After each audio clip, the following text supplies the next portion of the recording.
Wanita hari ini. Wanita hari ini bijak mengatur, mengurus mata wantanya. Usahawan, ibu, istri, permaisuri. Wanita hari ini di zaman modern masih kekalkan adatnya. Dihormati, disayangi, disanjungi. Wanita hari ini. Okey, hari ini, hari Isnin, kita nak bincangkan sesuatu yang santai. Dan saya percaya topik hari ini memang akan memberi satu impak kepada setiap daripada kita dalam kehidupan mereka. Kita bercerita tentang soal emosi, soal bagaimana perasaan kita setiap hari. Kalau mood tu memberikan satu mood yang gembira, mood yang sebenarnya memberikan keceriaan kepada kita, kadang-kadang mood tu boleh buat kita ketawa. Betul lah, ketawa. Rina suka tengok komedi tak? Suka, tapi kan saya sukar untuk dihiburkan. Ada orang yang kita panggil mudah terhibur. Apa-apa orang cakap sekalipun cepat je dia ketawa. Ada orang pula kita buatlah lawak macam mana pun, lambat dia nak warm up, lambat dia nak ketawa. Dan itu dia topik kita pada hari ini, terapi ketawa. Dan kalau diikutkan Rina, sebenarnya berdasarkan pembacaan, ada yang mengatakan ketawa selama 100 kali sama dengan berbasikal selama 15 minit. Itu aktiviti hawa. Okey, sebenarnya kalau dilihat, ketawa ni memberikan satu emosi yang menunjukkan kita hari ini gembira. Kita hari ini ada sesuatu yang membuatkan kita ceria, maka kita akan ketawa. Namun ada juga dalam kalangan kita yang sebenarnya mungkin menyembunyikan emosi mereka walaupun hatinya cukup sedih, tapi mungkin kerana persekitaran itu memberikan satu impak yang positif, maka mereka ni pura-pura ketawa. Kita nak tahu apa bezanya mereka yang ketawa secara semula jadi ini dan juga beza bagi mereka yang berpura-pura ketawa. Sebab kalau nak diikutkan, memang dalam kehidupan kita ini, seseorang dewasa itu boleh ketawa selama 15 kali. Seorang kanak-kanak dalam satu hari boleh ketawa 400 kali. Wow, banyak kali ganda tu. Kepada anda yang ada apa-apa pendapat mengenai topik pada hari ini ataupun ada jenaka yang ingin dikongsikan, boleh kongsikan di laman Facebook WHI. Kita nak berehat seketika, kembali selepas ini. Wanita hari ini. Bertemu kembali di Wanita hari ini dan seperti yang sudah kita war-warkan tadi, hari ini kita akan bincangkan mengenai terapi ketawa. Sebab ketawa ni sebenarnya boleh berjangkit, Rina. Kalau kita tengok orang sebelah ketawa, kita pun secara automatik kita pun nak ketawa juga. Betul, cuba ketawa. Saya nak tengok berjangkit tak? Malu. Okey, selain daripada kita nak bincang bersama dengan tetamu kita hari ini berkenaan dengan terapi ketawa, bagaimana sebenarnya ketawa ini adalah satu terapi yang sangat penting untuk kehidupan seseorang individu itu. Sebelum tu sebenarnya kami nak ajak anda untuk kami kongsikan satu eksperimen sosial yang dilakukan oleh wartawan kami, Fatin, berkenaan dengan ketawa. Kami berikan satu situasi berkenaan dengan orang kata yang boleh membuatkan seseorang tu ketawa. Kita nak tengok reaksi mereka di luar sana, adakah mudah ketawa ataupun tidak? Jom saksikan. Saya sekarang berada di Desa Petaling untuk membuat satu eksperimen sosial bagi menjawab persoalan siapa yang lebih mudah ketawa antara lelaki dan juga perempuan. Jadi saya akan menunjukkan satu video yang berdurasi 30 saat untuk melihat reaksi mereka. Jadi jom ikut saya.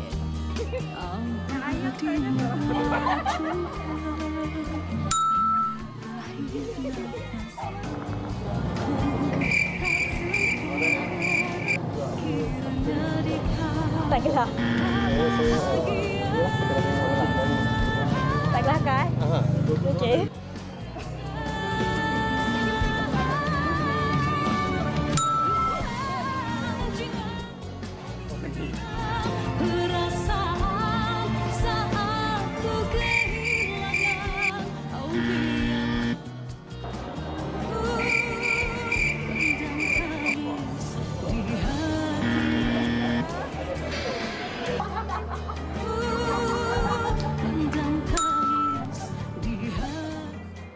Okey, kalau kita lihat ada dalam kalangan kita yang mudah terhibur, tengok saja visual tu dah terus ketawa. Ada juga tak memberi apa-apa impak sebenarnya. Kita nak tahu bagaimana sebenarnya ia dianggap sebagai satu terapi. Dan bersama kita yang akan menceriakan wanita ini pada hari ini, kita bersama Ida Muin. Apa khabar? Gelak dah. Baik, alhamdulillah. Okey, kita juga ada Ropi. Sihat? Alhamdulillah, terima kasih Studio B. Wow. Ini pengacara nak ganti ke macam mana? Tak, saya memang berkomunikasi kat dalam. Okey, baik. Kita juga bersama dengan Cik Fauzul Naim Ishak selaku perundi motivasi yang mana banyak melakukan kajian-kajian berkenaan dengan terapi ketawa ya. Okey, sebagai permulaan kita nak mulakan dulu dengan Cik Fauzul. Kalau kita lihat sebenarnya orang menggambarkan bahawa ketawa ini memberikan satu situasi yang ceria, yang gembira. Tetapi sejauh mana pentingnya ketawa dalam kehidupan seorang manusia? Okey. Bila menyebut tentang ketawa, ketawa ni memberikan kesan dalaman dan kesan luaran sebenarnya. So dalamannya, ketawa ni memberikan kesan kepada dua hormon paling penting yang berada dalam diri manusia. Pertama namanya hormon kortisol. Hormon kortisol ni adalah hormon yang penyebab kepada stres. Okey. Yang mana bila saja kita ketawa, hormon ini akan menurun. Dan dia akan meningkatkan pula satu lagi hormon, namanya hormon endorfin. Hormon ini adalah hormon kebahagiaan. Maka apabila wujudnya dua fenomena ini, bila hormon stres itu diturunkan dan hormon kebahagiaan itu dinaikkan, dia akan menyebabkan kita jadi ceria, gembira, teruja. Itu yang menyebabkan kesannya itu kepada dalaman manusia. Kenapa? Manusia itu akan kurang stresnya. Dia punya tekanan darah tinggi pun akan menurun. Dan akan meningkatkan kebahagiaan. Dan menyebabkan dia jadi awet muda. Sebab tu orang yang ceria, orang yang sering ketawa, sentiasa nampak lebih muda. Aku tahu kenapa aku menarik. Ya, Ropi ni kenapa tadi berpeluh-peluh, ngangguk-angguk ni? Saya rasa bila dengar... Patutlah awet muda ya. Bila dengar apa Cik sembang tadi, saya rasa saya minta pergi tandas dulu lah. Dahsyat apa tadi? Saya ada satu apa perkataan apa tadi? Kolesterol apa tadi? Hormon kortisol. Hormon kortisol. Hormon kortisol dan juga endorfin. Betul. Kortisol dan endorfin, betul. Okey, kalau Ropi sendiri kan tadi dia lak peluh tu. Nak tanya juga situasi macam mana yang buatkan Ropi sendiri mudah ketawa? Okey, terima kasih Studio B. Okey, saya nak cakap macam mana pun tak tahu. Memang macam tu. Tak tahu. Dia tak kira lah. Sebab ada juga yang mengatakan orang yang suka buat lawak, dia sebenarnya nak mengurangkan rasa sedih dia ataupun stres dia sendiri. Pendapat Ropi macam mana? Tak juga. Kadang-kadang kalau dia nak sedih, dia sedih juga. Buat lawak pun kita pun tak gelak. Okey, kita kembali ke Story B. Nampak tak? Orang yang dah biasa membuat lawak ni akan sentiasa dalam hidup dia penuh keceriaan. Walaupun dalam hati kita tak tahu macam mana ya, Ropi. Kita nak tanya juga dengan Ida. Sebenarnya kalau jadi seorang pelawak, tugas, tanggungjawab untuk menghiburkan orang lain. Betul. Tapi kalau secara jujurnya, Ida sendiri, adakah Ida seorang yang mudah ketawa ataupun sebenarnya lagi senang buat orang ketawa daripada nak ketawa diri sendiri? Saya mudah ketawa dan dinafikan. Ida macam ni tahu. Sama ada Ida sedih ataupun dalam keadaan sedih ke apa ke, stres ke, saya memang suka gelak. Dan memang suka gelak. Even kadang diorang tak tahu bila masa kau ni time sedih dia cakap kan. Sebab saya bukan orang yang tunjuk saya punya sedih dan macam kata kalau kata pas-pas saya pun family pun tak tahu apa masalah saya. Cuma diorang tahu kita happy je. Kita gelak. Saya memang orang yang macam tu. Mungkin orang kata mungkin Ida ni kuat gelak sebab dia nak tutup dia punya apa kemurungan ni dia. Tapi tidak, saya bukan orang macam tu. Saya memang suka gelak. Saya memang senang terhibur dengan tindakan orang lain. Ida ni suka sebab diorang cakap macam yang followers ke apa benda, dia kata bila tahu kat Ida gelak, kita ikut gelak. Sebab dah tahu, sebab dah seorang yang bukan gelak yang kontrol-kontrol. Saya memang gelak mengilai punya. Puas lah. Puas. Memang gelak macam tu. Memang dah terbiasa ke tak tahu. Memang saya jenis macam orang dengar tu, tu dah Ida tu, family dia tu gelak. Sebab adik-adik saya pun gelak kuat. Tapi gelak ni pun kadang-kadang macam awet muda juga. Betul. Contoh macam saya dah 59. Dah 59 dah? Taklah aku. Hampir percaya ya, 59. Saya 53 dah. Okey, nak betul awet muda. Kalau 59 saya dah gini dah main tu ramah. Sebab kata orang lah kan. Saya rasa kadang macam betul juga. Duk gelak-gelak kan. Duk buat orang gelak, kita gelak kan. Tapi kalau gelak ni betul ke orang tu sebenarnya dia kurang bermasalah? Sebab dia hidup dia sentiasa gembira je. Sentiasa ceria je. Tidak. Kadang mungkin kita punya pekerjaan macam tu kan. Kerja kita adalah menghiburkan orang. Dan kadang-kadang kita fikir juga sampai bila kita je hiburkan orang, bila orang nak hiburkan kita. Selalu macam tu. Dan ada juga yang bercakap bahawa orang yang suka tengok komedi adalah kurang agresif daripada mereka yang tak gemar tengok komedi. Apa kaitannya, Fauzi? Bila menyebut tentang aggressiveness ni kan, ini perkara dalaman. Sebab tu bila sebut tentang sesuatu perkara yang memacukan perkara dalaman ni, ada faktor-faktor yang memberikan kesan kepada perkara itu. Jadi apa yang berlaku menyebabkan bila kita ni ketawa, faktor-faktor yang menyebabkan agresif itu akan menurun. Itu yang menyebabkan kita lebih bahagia, lebih ceria. Dan ada satu kajian menarik dibuat, dikatakan bahawa banding lelaki dan wanita, wanita lebih banyak ketawa 126% berbanding lelaki. Ini kajian yang menarik. Kenapa? Sebab wanita ni adalah manusia yang mana menjadikan aktiviti ketawa ni sebagai apresiasi diri. Untuk aktiviti untuk menjana kebahagiaan untuk dia. Manakala lelaki pula, dia lebih suka kepada membuat lawak, membuat humor. Dan wanita lebih cenderung suka kepada lelaki yang pandai buat lawak. Lelaki suka buat lawak. Cenderung buat lawak. Antaranya lah. Dan lelaki yang buat lawak pula lebih cenderung kepada wanita yang mana suka dengan lawak dia. Sebab tu nak cerita bahawa sebenarnya ini adalah, itu kata faktor pendiluaran tadi. Yang mana dia boleh menyebabkan wujudnya perhubungan yang baik, keintiman, menyebabkan antara suami dan isteri lebih erat. Ini perkara-perkara sebenarnya yang penting dalam orang kata ketawa ni. Kerana ketawa ni menyebabkan wujudnya faktor-faktor itu. Saya setuju. Tapi kalau perempuan tu saja-saja buat suka dengan lawak tu walaupun dia tak boleh terima Pura-pura ketawa. Pura-pura happy macam mana? Isu pura-pura itu adalah bergantung kepada individu tadi. Apa tujuan dia pura-pura? Dan sebab mungkin dia minat, contohlah macam kata minat Kak Baropi. Gelak ni beria. Walaupun tak lawak. Walaupun kata contoh Sebab minat. Abang lawak saya tak kata abang tak lawak tau. Okey, macam tu. Contoh dia lah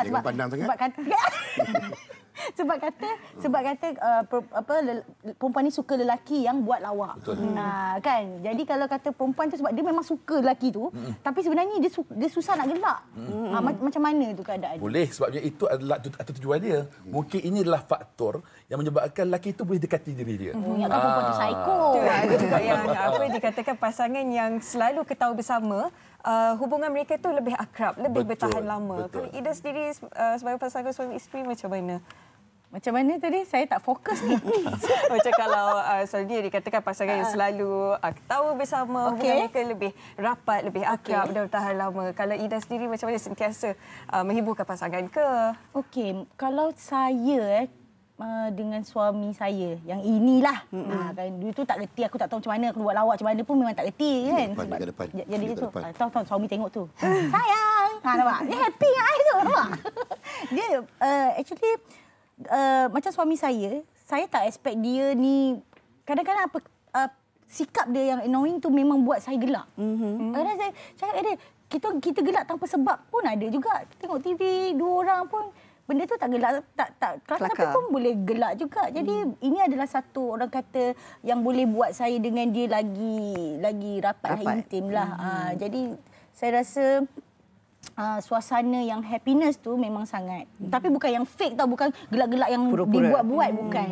Tapi itu penting. Okey, Cik Faizul, dalam situasi begini kan, kalau kita lihat sebenarnya penting ketawa dalam kehidupan kita dan ia juga dianggap sebagai satu terapi. Ada pelbagai jenis terapi ketawa ini. Kalau kita lihat ada banyak kajian yang dilakukan di dunia ini melibatkan jenis-jenis terapi ketawa yang boleh digunakan untuk kehidupan seharian. Ada seperti kalau boleh saya kongsikan, ini terapi greeting laughter do namaste Indian style. Okey. Ada milkshake laughter, kemudian ada 1 meter laughter, argument laughter, cell phone laughter, macam-macam terapi ada. Tapi bagaimana kita nak memberi pemahaman bahawa setiap daripada situasi ini terapinya berbeza? Okey. apa yang dinyatakan sebenarnya tadi, ini adalah kajian yang dibuat oleh seorang pakar perubatan sebenarnya. Namanya Dr. Madan Kataria. Yang mana dia ni berasal usul dari Mumbai. Dan beliau adalah pengasas kepada satu kaedah terapi ketawa ataupun namanya laughter yoga. Yang mana kajian ini mengatakan bahawa untuk kita bahagia, untuk kita menurunkan hormon-hormon stres ini, kita perlu ketawa. Yang menariknya pula kajian dibuat oleh beliau, kita punya fizikal ni tak boleh bezakan antara ketawa sebenar dan ketawa olok-olok. Jadi itu yang menyebabkan beliau memperkenalkan satu kaedah bagaimana menjalankan terapi berbentuk pergerakan dan senaman. Yang mana bila kita ketawa olok-olok, dia beri kesan sama seperti mana kita ketawa sebenar. Itu yang ada, kalau ikut kiraan keseluruhan terapi ini lebih kurang 32 langkah dalam terapi ketawa itu. Daripada terapi milkshake, ada yang kereta api, ada kapal terbang. Dan benda ini memang amat memberikan kesan besar kepada individu-individu yang mengikuti terapi tersebut. Dan satu benda menarik, sebab saya pun pengamal kepada terapi ketawa ni, orang yang paling tinggi ketawa itu adalah orang yang paling stres. Sebab apa? Saya stres lah. Maksudnya dalam terapi itulah. Kalau kita lihat, memang orang yang paling stres itu yang akan paling tinggi ketawanya. Dan alhamdulillah, kesannya lepas itu, keluar saja badan ringan, dia rasa lebih bahagia, lebih tenang. Sebab apa? Sebab tekanan itu adalah seumpama satu tenaga yang berkumpul. Tenaga yang negatif. Tapi bila sahaja dia ketawa, dia berjaya mengeluarkan tenaga itu menjadikan ia positif. Itu kesan berterapi ketawa tersebut. Okey, nampak dia sama juga seperti senaman sebenarnya. Bila ketawa dikeluarkan endorfin, kan membuatkan kita lebih kurang tertekan. Ropi pula bagaimana kalau bila dah buat kelakar, kadang-kadang kita sendiri pun gelak dengan jenaka sendiri juga. Adakah Ropi akan rasa kurang tertekan lepas membuat jenaka? Saya rasa macam puas lah. Puas tu macam release lah. Jadi bila kita dah buat orang ketawa, kita pun secara automatik kita pun rasa macam happy kan. Kita pun macam okey. Itulah. Tapi itu kalau kita berjaya buat orang ketawa. Bayangkan kalau kita rasa benda tu kelakar, kita buat dah memang kita tahu akan orang kata punchline lah. Bagi definitely orang akan gelak. Tiba-tiba orang tak gelak. Macam mana perasaan? Kalau jadi macam tu, macam saya pun pernah mengalami macam tu. Saya akan jadi murung, saya akan masuk air 4 pint. Stres. Masuk air 4 pint. Okey, ini ketawa, ini kelakar. Tak. Itu biasa. Bila jadi macam tu, bila jadi benda macam tu, kita macam, betul lah, Cik cakap, kita jadi macam, benda tak keluar kan. Macam, fras. Macam, kenapa tadi ya? Pada ni macam dah okey dah ni. Kan? Itulah. Tapi hormon yang keluar tu adakah yang gelak tu, hormon tu adakah hormon tu boleh lagi menaikkan badan kita? Wah, ada hormon lain yang masuk kan. Kalau hormon tu bagi kita, orang kata metabolisme kita tinggi, kita kuat tak apa. Satu benda yang menarik untuk jawapan tu sebenarnya. Nampak. Ada kajian mengatakan bahawa kalau kita banyak ketawa, dia akan meningkatkan metabolisme dan menyebabkan kita punya lemak akan pecah. Masalahnya lemak anak pecah. Adalah kebahagiaan lain. Adalah kebahagiaan lain tu. Sayang, hantar lagi video banyak-banyak. Cik Fauzul, bila kita cerita, Cik Fauzul sendiri yang melakukan terapi ketawa ni, kalau kita bercerita, kita tak dapat gambaran dia secara visualnya. Tetapi mungkin kita boleh tunjuk contoh terapi ketawa ini. Kalau ada salah satu contoh yang boleh kita praktikkan. Contoh kan, antara yang kita boleh tunjukkan lah, sebenarnya lebih kepada biasa dah. Sebab kita macam ni pun kita boleh buat sebenarnya. Contoh kita pegang bersama-sama, sama-sama kita ni tepuk tangan. Okey, tepuk. Bila tepuk ni kita sebut ho ha ha ha. Ikut saya. 2 3. Ho ha ha ha. Ho ha ha ha. Saya gelak sebab saya ikut buat. Kena cakap juga ho ha ha. Ho ha ha. Apa nama jenis terapi ini? Ini adalah lebih kepada tepuk ketawa. Tepuk ketawa. Sambil tepuk sambil kita ketawa. Yang mana benda itu bila kita berulang-ulang dibuat, dia akan menyebabkan ada satu fenomena pada diri kita. Yang mana pertama, pernafasan kita akan menyebabkan dia akan lebih banyak tarik nafas, keluar nafas. Itu untuk kesihatan. Kemudian ho ha ha tu lebih banyak kita ketawa.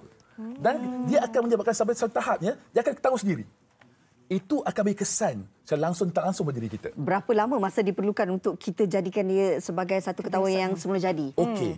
Dia sebenarnya ketawa semula ini sama ada ia jadi tak jadi itu bukan persoalannya. Sebab apa? Sebab kita punya fizikal sudah memproses. Mengatakan itu sebagai ketawa. Terapi dia lah. Ketawa. Dan bila untuk bagi kesan, kita dapat kesan bila kita buat benda ni lebih daripada 10 minit. Oh, okey. Selepas 10 minit, dia akan bagi kesan. Kesan release stres, kita akan keluar semua stres kita, tekanan akan berkurangan, kita akan jadi lebih bahagia, insyaAllah. Dan Rupi juga sendiri sebagai seorang komedian dan juga pelakon, banyak melakonkan watak-watak yang sentiasa menggembirakan penonton dan peminat kan. Bagaimana Rupi boleh kongsikan perasaan puas tu bila dah berjaya membuatkan orang sekeliling ketawa? Okey, benda ni kalau nak puas tu, kalau kita dah buat orang ketawa tu, kita dah seronok dah. Benda tu dah orang cakap dah boom dah, dah viral ke, kita dah macam dah seronok dah. Satu kepuasan. Kepuasan lah. Begitu juga kalau main kat pentas ke apa kan. Kalau jadi tu kita macam okeylah kan. Seronok sangat. Okey. Kalau Ida lah kan, orang yang dah biasa dalam dunia komedi ni, kalau kita lah yang kadang-kadang sebagai seorang individu ni, kita pun nak juga cuba buat orang lain ketawa. Apa tips Ida Kalau macam Rina lah tak pandai nak buat jenaka, apa tips kalau kita nak buat orang ketawa? Dah tak ada tips. Okey, sebenarnya saya sendiri pelik macam mana saya dah termasuk dalam komedian punya side ni sebab ikutkan pada awalnya dunia nyanyian. Penyanyi jadi pelakon dan bukannya pelawak. Tapi disebabkan mungkin sebablah saya punya latar, saya dipanggil untuk buat komedi, punya cerita, sedangkan saya rasa apa yang jadi sebenarnya bila bercakap pun orang gelak. Kenapa kau orang gelak ni? Tunjuk kaki keluar stage kalau buat teater dulu. Diorang tunggu saya keluar. Saya keluar main kaki je. Dekat tirai tu pun orang gelak. Saya cakap, apa benda yang kau orang gelak? Sebenarnya kadang dia kata karakter diri kan. Personality sendiri tu buat korang sekeliling pun ketawa apa-apa yang Ida cakap. Just be yourself lah. Jangan orang kata mungkin dengan cara you sendiri tu you menghiburkan diri you. Bila you dapat hiburkan diri, maknanya you dapat hiburkan orang. Sebenarnya macam-macam manfaat ketawa ni sebenarnya. Terima kasih banyak kepada Ida, Rupi dan Cik Fazul atas perbincangan pada hari ini. Dan lepas ni kita buatlah ho-ho ha-ha-ha tu. 10 minit baru dia datang secara semula jadinya. Terima kasih sekali lagi. Kita nak berehat seketika. Kembali lagi selepas ini. Okey, kita dah sampai ke penghujung siaran. Terima kasih kepada semua penonton wanita hari ini. Mudah-mudahan apa yang kami kongsikan sepanjang 1 jam ini dapat memberi manfaat. Bukan sahaja untuk kami, tapi untuk anda penonton setia wanita hari ini. Dan esok pada jam 12 tengah hari, kami akan bersama anda dengan topik variasi masakan terung. Nina suka tak makan terung? Saya kurang, tapi kalau pajeri terung, memang saya boleh makan. Kalau saya pula terung belada. Jumpa pada hari esok. Macam-macam menu yang akan dikongsikan. Jumpa lagi esok. Bye. Assalamualaikum. Lemah lembut, baik budi pekerti, tapi cekal hati dia tabah berani pendidik.